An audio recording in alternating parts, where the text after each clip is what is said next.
Yahudi yang dianggap sebagai Zionis ini dianggap sebagai yang paling tegar menentang Allah Subhanahu wa taala dan nak menghancurkan manusia secara keseluruhan dengan bersekongkol iblis, syaitan dan dajjal. Why?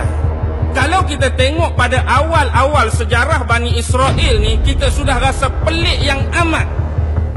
Pasal apa? Mereka mengaku beriman di belakang Nabi Musa, Nabi Harun, dua orang Nabi dengan mereka. Bila selepas berlaku penyeberangan Laut Merah, Nabi Musa dipanggil oleh Allah bermunajat di atas Bukit Tur Sina. Berapa hari? 40 hari. Lambat sikit turun, apa berlaku? Siapa buat hal? Musa. Musa buat hal. Ingat, Musa zaman tu ada dua orang. Nabi Musa, Musa bin Imran, bin Qahat, bin Azir, bin Lewi, bin Yaqub. Yang ni Musa bin Zafar. Musa bin Zafar itulah dikenali sebagai Musa As-Samiri. Jadi dialah buat apa? Buat patung. Patung apa? Patung lembu. Dan lembu ni dibuat daripada emas. Dan lembu ni boleh bercakap. Jadi bagaimana orang-orang Yahudi Bani Israel yang duduk belakang Nabi Musa boleh terpengaruh dengan dakwah dan penipuan Samiri? Kita Nabi dah lama tinggalkan kita. Nabi dah lama wafat 1400 tahun lebih. Kalau hari ni orang buat kita, depan kita lembu suruh sembah, senang ke payah nak sembah? Payah. Hak Nabi tinggal jauh. Ni Nabi hidup sekali, sembah lembu ni boleh sembah. Pasal apa? Terlampau mudah. Nabi hidup lagi ni, tinggal 40 hari saja. Sebab waktu berada di bumi Mesir. Pasal apa? Sebab di Mesir masa tu dah berlaku apa yang berlaku di Babylon. Babylon dulu, Babylon tu Namrus. Namrus ni, nama betul dia apa? Namrus lah. Bin Kan'an, bin Kush, bin Sam, bin Nuh. Dia tu cicit nombor 5 Nabi Nuh baru. Zaman Namrus kita tahu. Namrus pakar dalam bidang astronomi. Namrus pakar bidang astrologi. Lalu dia menubuhkan ilmu palmistry. Hak 12 tu. Cancer, Gemini, Leo, Sagittarius, Capricorn tu. Tu bukan zaman ni. Namrus lagi. Begitu juga sistem seksagasimal tu. Yang berteraskan nombor asas 660. 60 saat sama dengan 1 minit, zaman Namrus lagi. 60 minit sama dengan 1 jam, zaman Namrus. 360 darjah simetri, hak kita nak melukis plan, nak buat peta. Zaman Namrus, sebab Namrus cukup cekap dalam architecture. Bismillahirrahmanirrahim. Kita tahu pernah diturunkan apa yang dinamakan suhuf kepada Nabi Adam. Pernah diturunkan apa yang dinamakan suhuf kepada Nabi Idris alaihi salam. Apa yang dinamakan suhuf kepada Nabi Syis alaihi salam. Apa yang dinamakan suhuf kepada Nabi Ibrahim alaihi salam. Dan pelengkap kepada suhuf-suhuf tersebut, Allah menurunkan 4 buah kitab, iaitu Taurat menerusi Nabi Allah Musa, Zabur menerusi Nabi Allah Daud, Injil menerusi Nabi Allah Isa, dan Al-Quran sebagai pelengkap kepada semua suhuf dan kitab tersebut kepada Nabi Muhammad sallallahu alaihi wasallam. Baik, pada malam ini telusuran awal kita ialah berkenaan dengan kitab Taurat. Dan kita tahu secara pasti Taurat diturunkan kepada Nabi Allah Musa alaihi salam. Hari ini dalam pegangan orang-orang Yahudi, kitab Ibrani ini, Ibrani merujuk kepada orang-orang Yahudi. Kitab Ibrani hari ini dipanggil sebagai Tanakh. Jadi bila kita dah tahu Tanakh ini sebagai foundation dia, Tanakh ini sebagai sumber dan asas, bawah pada Tanakh ada 24 buah kitab yang terdiri daripada 3 komponen. Yang pertama kita sebut tadi Taurat, yang kedua Nevi'im, yang ketiga ialah Ketuvim. Jadi di depan tu ada akronim-akronim penting. Macam Taurah dimulakan dengan huruf Ta ataupun T. Nevi'im dimulakan dengan huruf Nun ataupun N. Dan yang terakhir Ketuvim berakhir dengan huruf K ataupun Kaf. Jadi Ta, Nun, Kaf itulah yang membentuk perkataan Tanakh tu. Jadi istilah Tanakh tu akronim daripada 3 komponen tadi. Baik, bila sebut tentang Taurat, merujuk kepada Taurat Nabi Musa, atau juga disebut Taurat 5, atau juga disebut Pentateuch. Dalam tu ada 5 benda penting, sebab tu dipanggil Taurat 5. Inilah yang kita belajar dalam kitab Bible Perjanjian Lama. Ada the Book of Genesis, ada the Book of Exodus, ada the Book of Levi, ada the Book of Chronicle, dan ada the Book of Number. Walaupun demikian, kita harus memahami Taurat sebelum ini ditafsirkan oleh ulama-ulama ataupun Rabbaini daripada Yahudi selepas pada kewafatan Nabi Musa dan Nabi Harun. Mereka menuturkan secara turun-temurun secara lisan.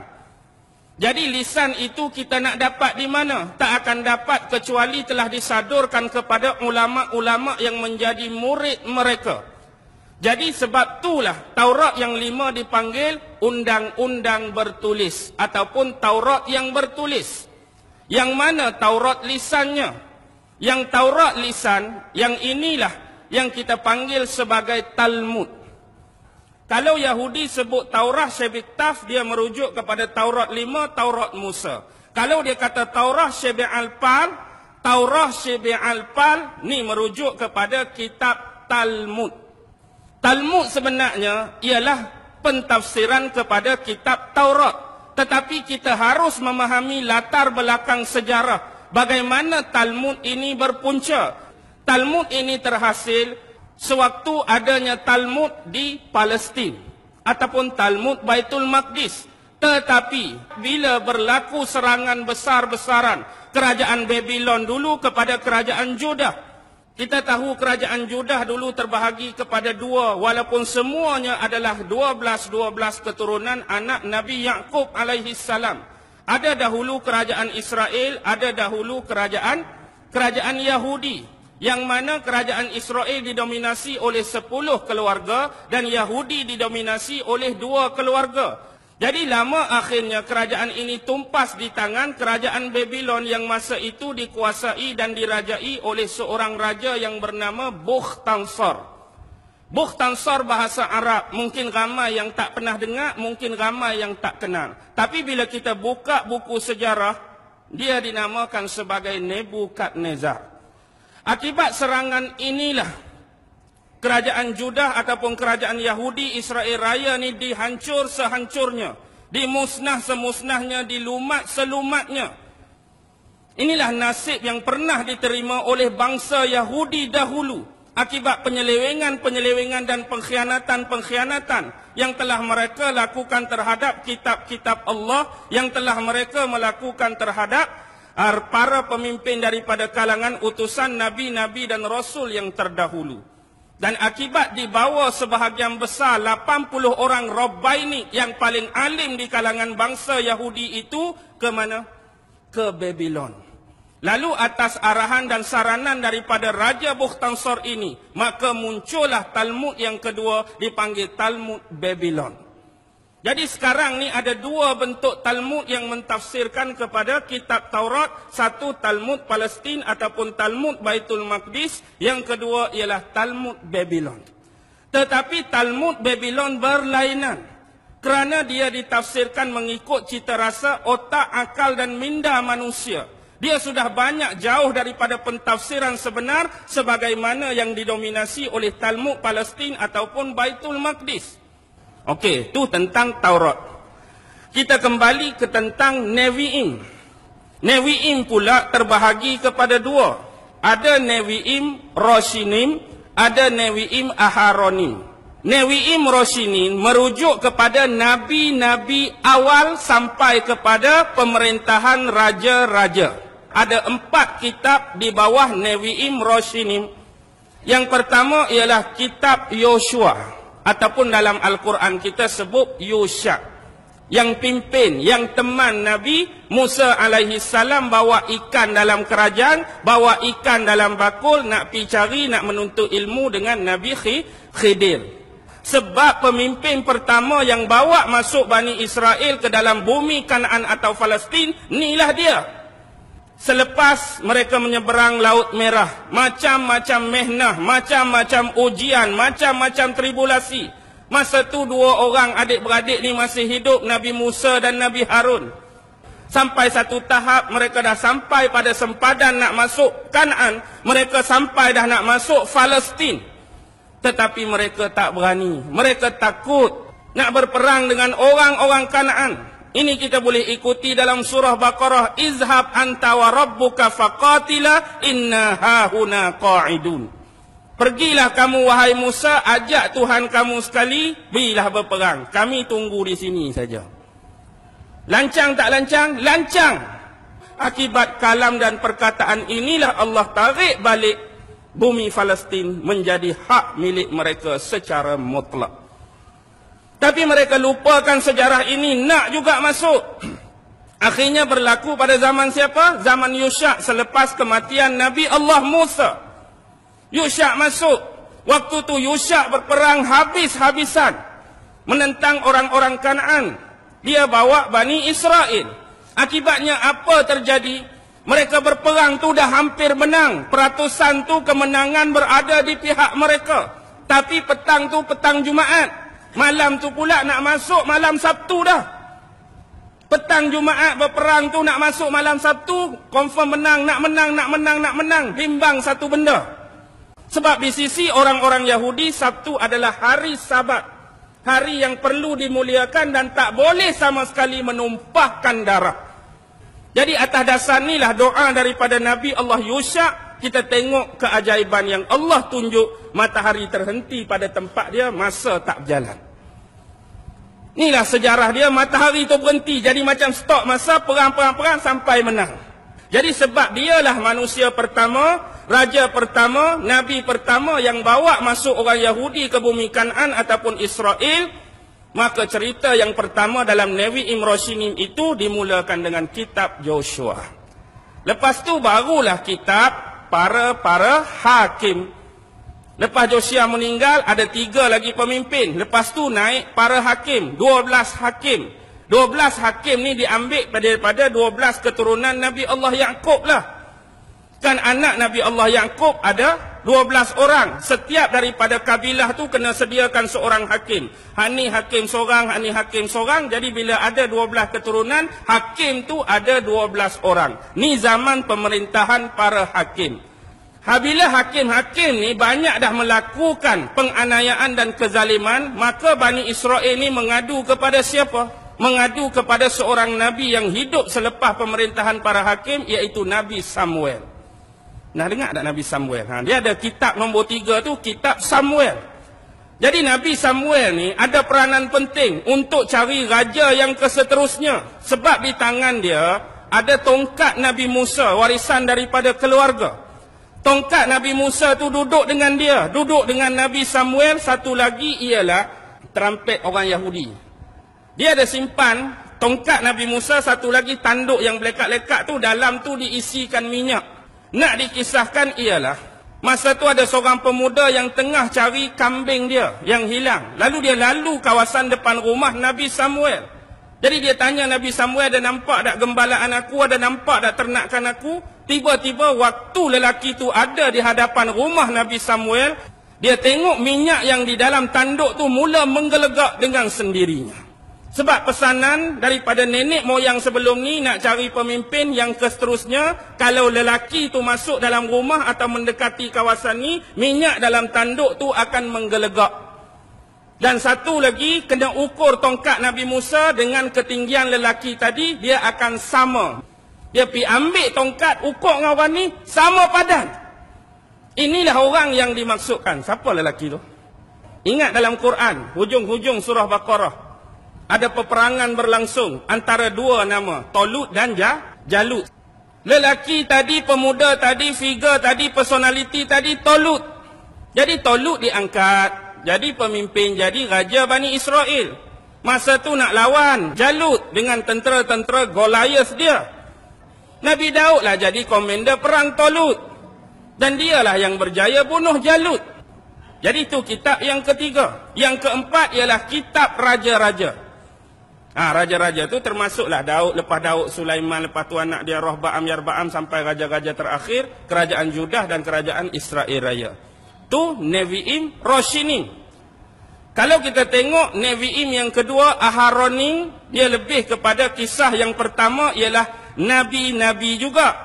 Yang pertama ialah Nabi Yesaya. Kitab yang kedua, Nabi Yeremia. Yang ketiga, Nabi Yehezkiel.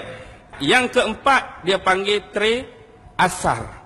Tre Asar ni ialah kitab Nabi-Nabi kecil yang 12. Siapa dia? Yang pertama, Nabi Hosea.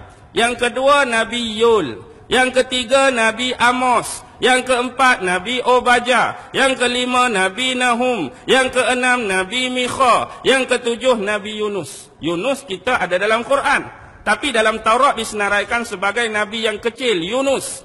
Yang yang ke-8, Nabi Habakuk. Yang ke-9, Nabi Zefanya. Yang ke-10, Nabi apa? Hajai. Yang ke-11, Nabi Zakaria. Zakaria bapa kepada Nabi Yahya. Juga disenaraikan Nabi yang kecil. Yang terakhir ialah Malakhi. Ni 12 Nabi-Nabi kecil. Tapi dalam 2 Nabi kecil tadi, dia dianggap besar dan wajib dipercayai dan diimani dalam wahyu Quran, Yunus dengan Nabi Zakaria. Kalau Ketuvim ni, cerita-cerita hak dalam tu lah dalam bentuk sejarah. Banyak. Antaranya Samson and Delilah.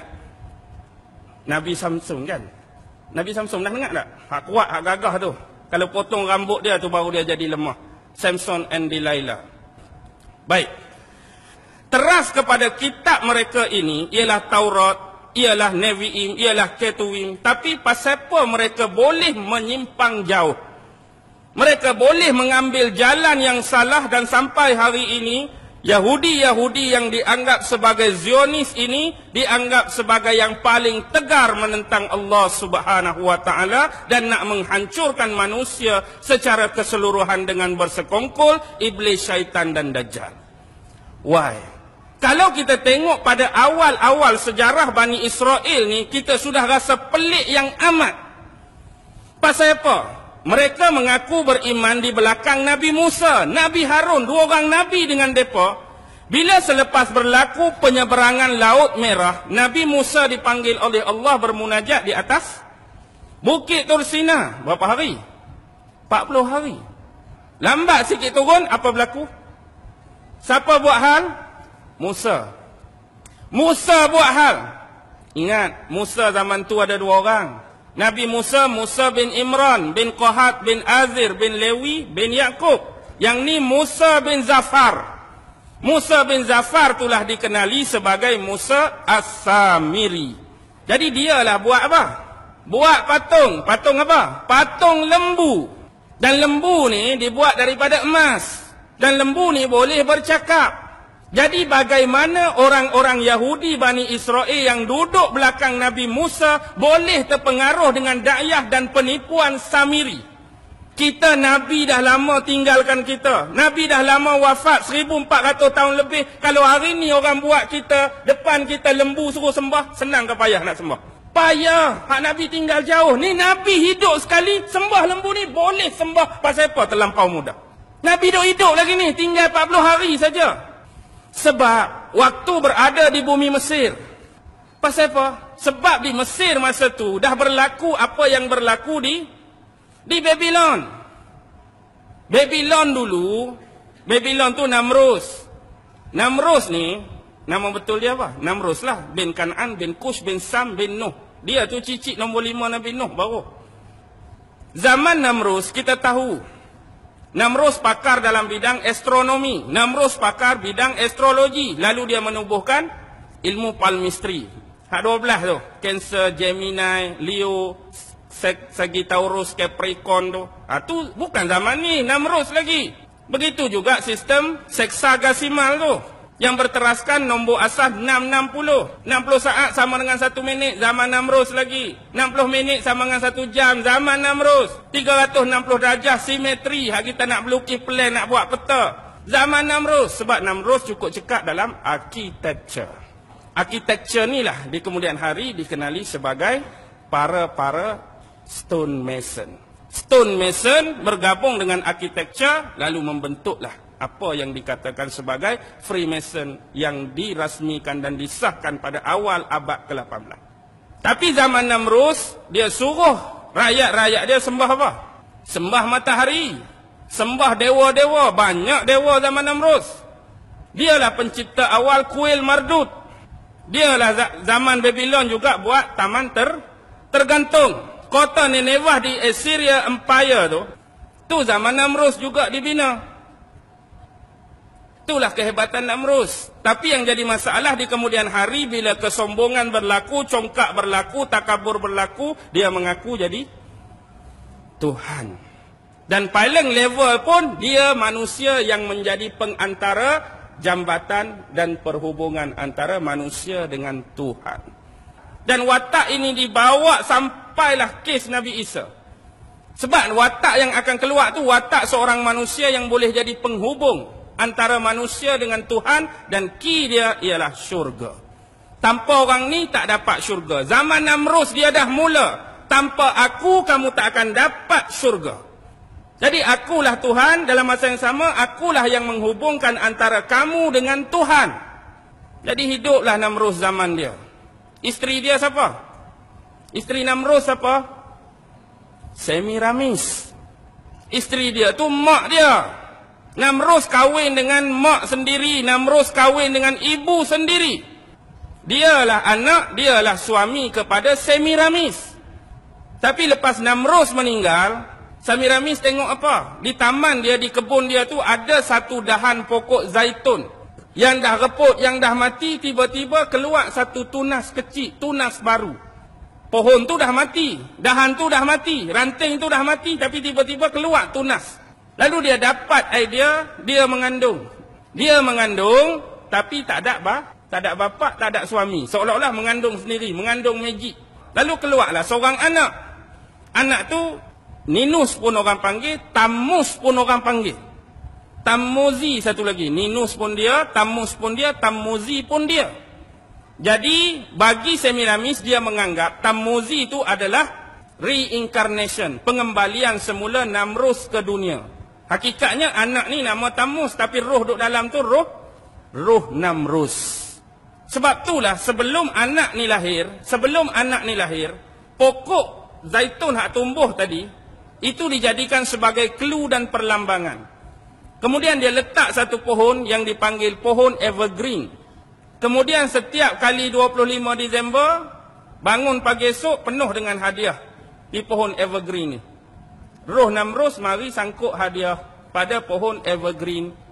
25 Disember tu tarikh lahir Namrus. Lepas tu keluarlah, dipanggil keluarga Tuhan.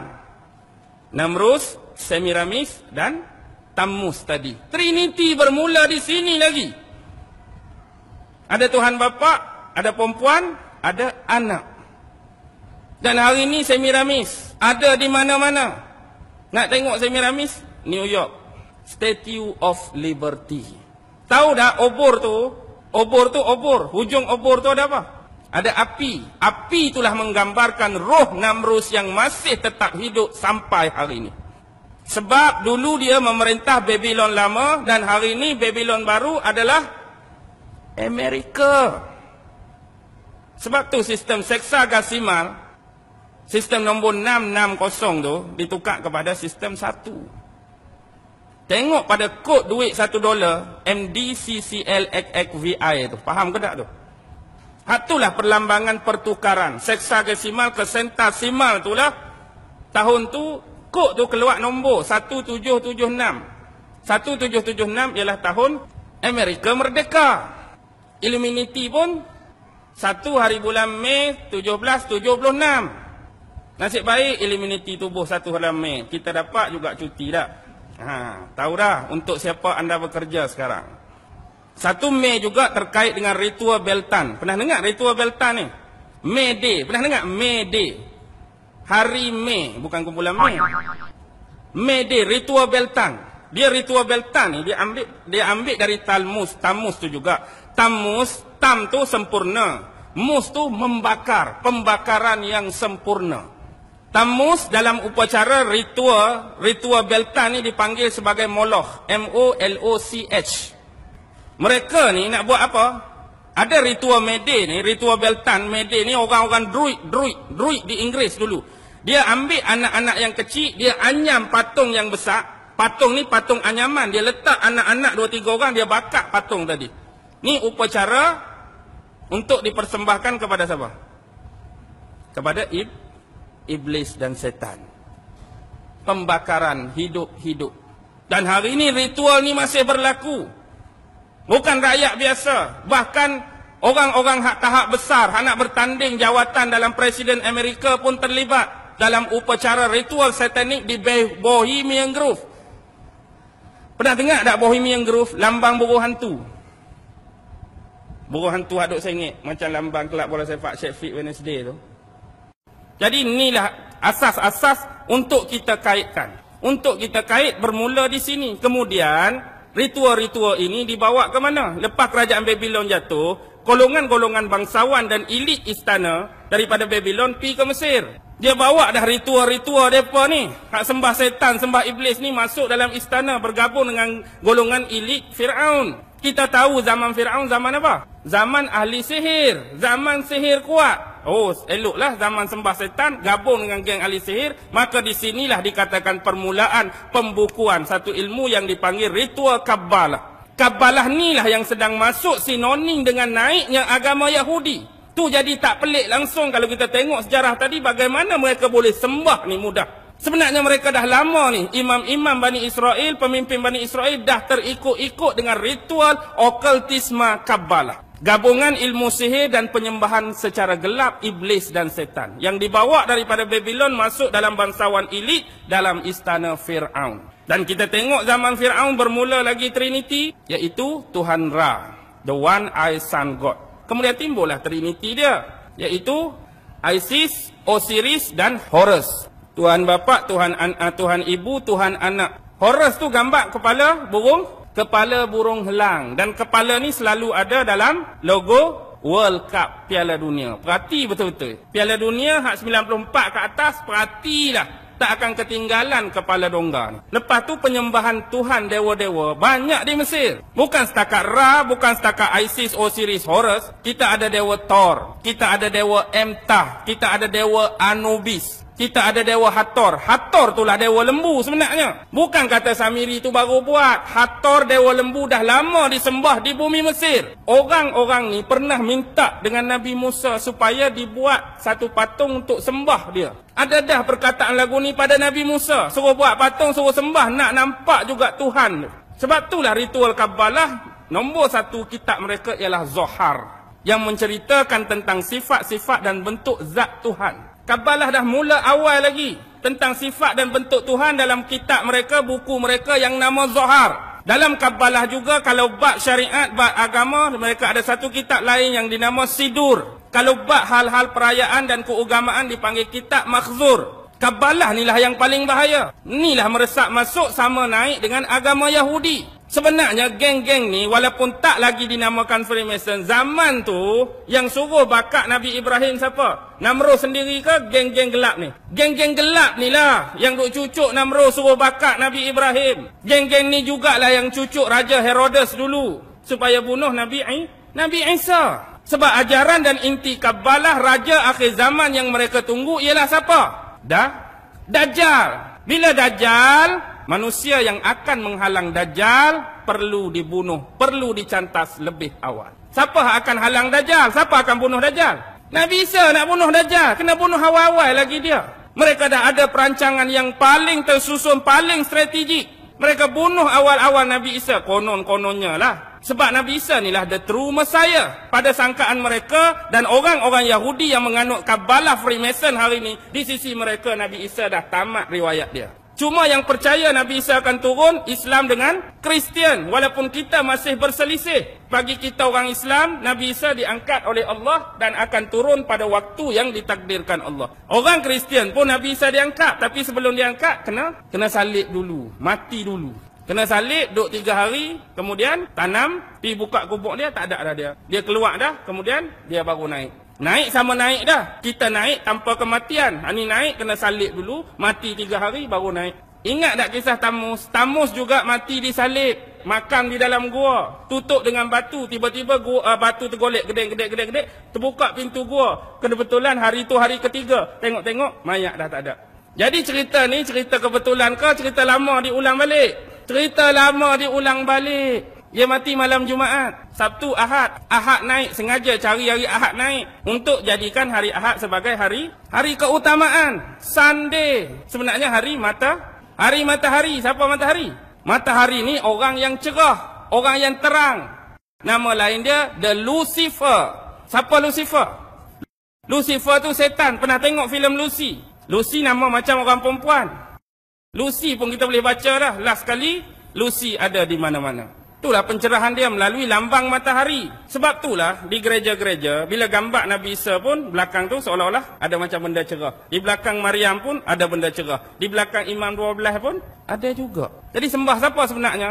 Sembah Tuhan matahari. Hari apa? Hari Ahad. Kita cuti hari apa? Lebih kurang tak ada. Kalau nak kira lah, gambaran ahli sejarah bagi ritual hak sebenar berlaku ni dalam bentuk pembinaan tempat-tempat ritual berlaku pada zaman Nabi Sulaiman. Zaman ahli-ahli sihir, ahli-ahli tenung, magician zaman tu. Jadi Nabi Sulaiman AS buat satu akta, dia tangkap semua ahli-ahli sihir, semua orang-orang magic, semua yang black wish ni. Kemudian kitab-kitab amalan-amalan itu dirampas. Bila dirampas, dia letak di mana?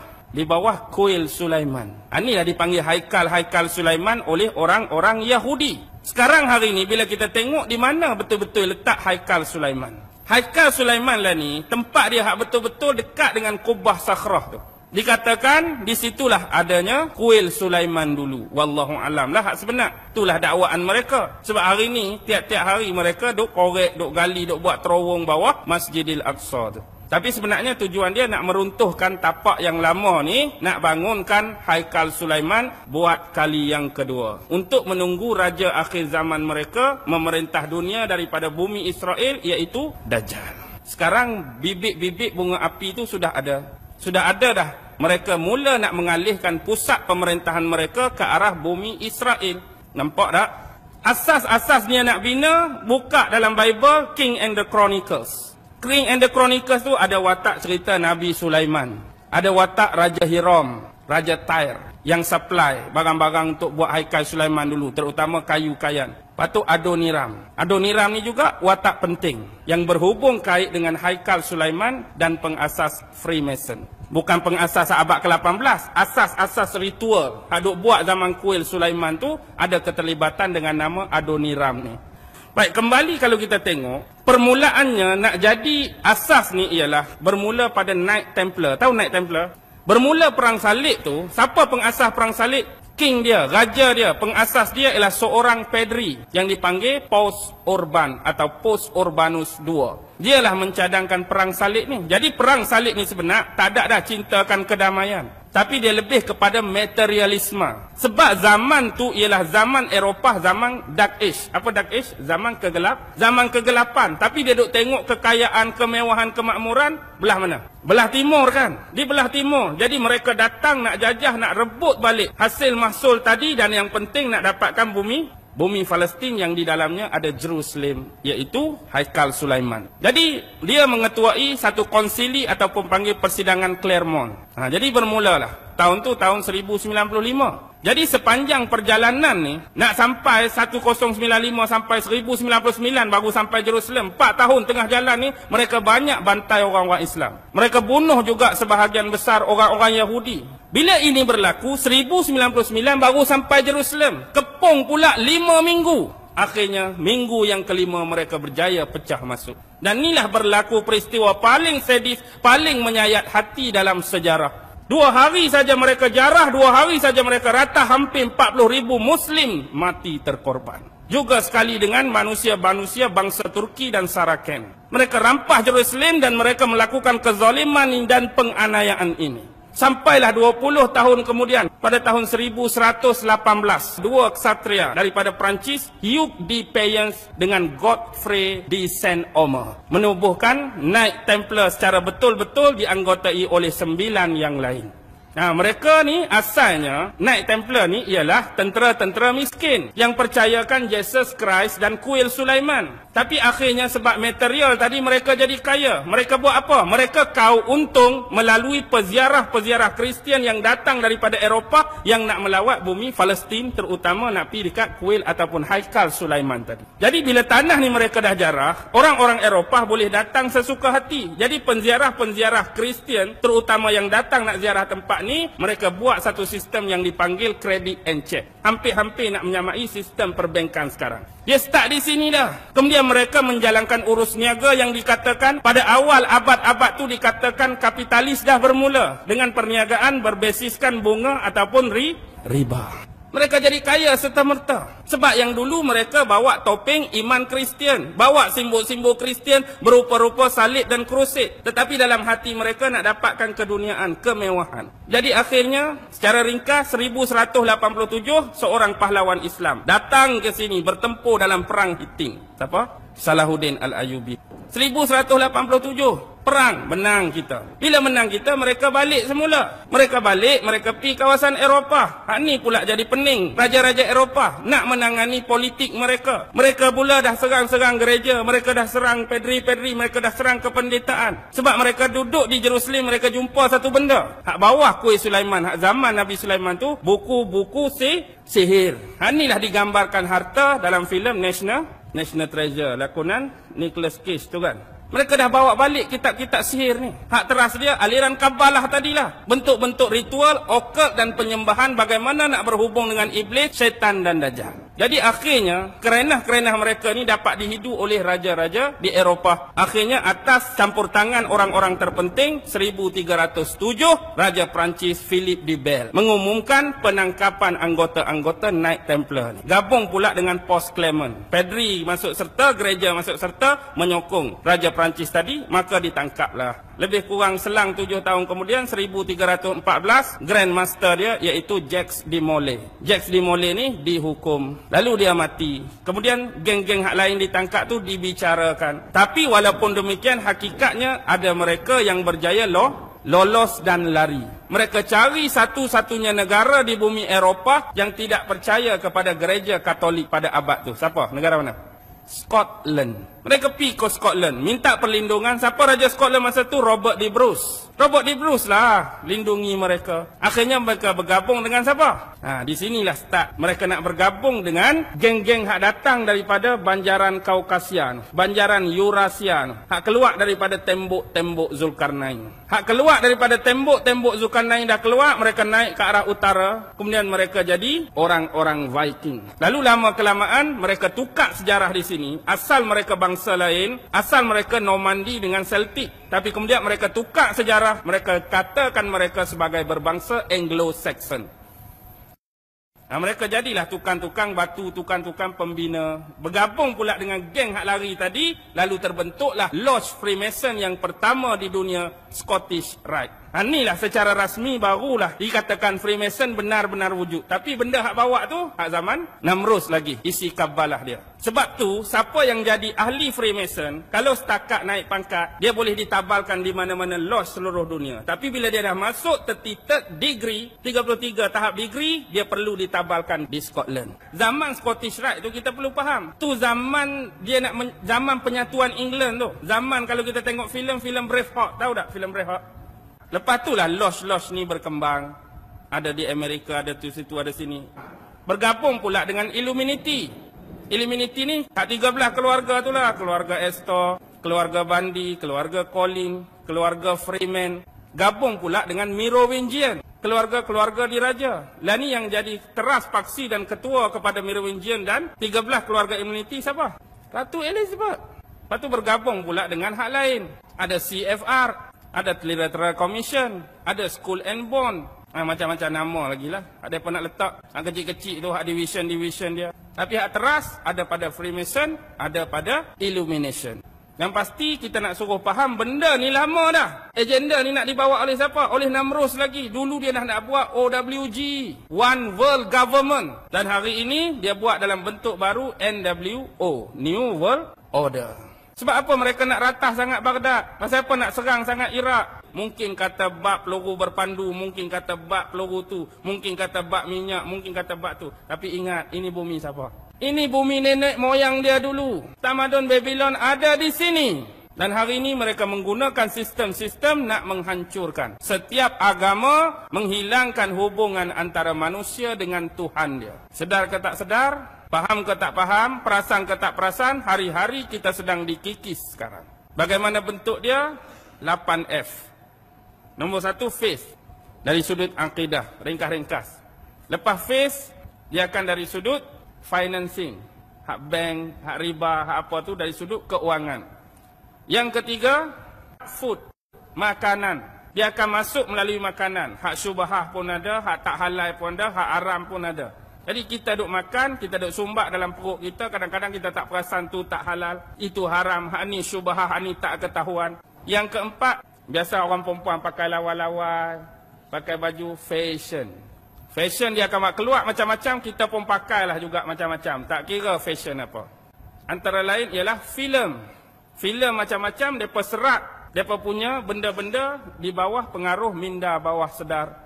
Kemudian ada fiction.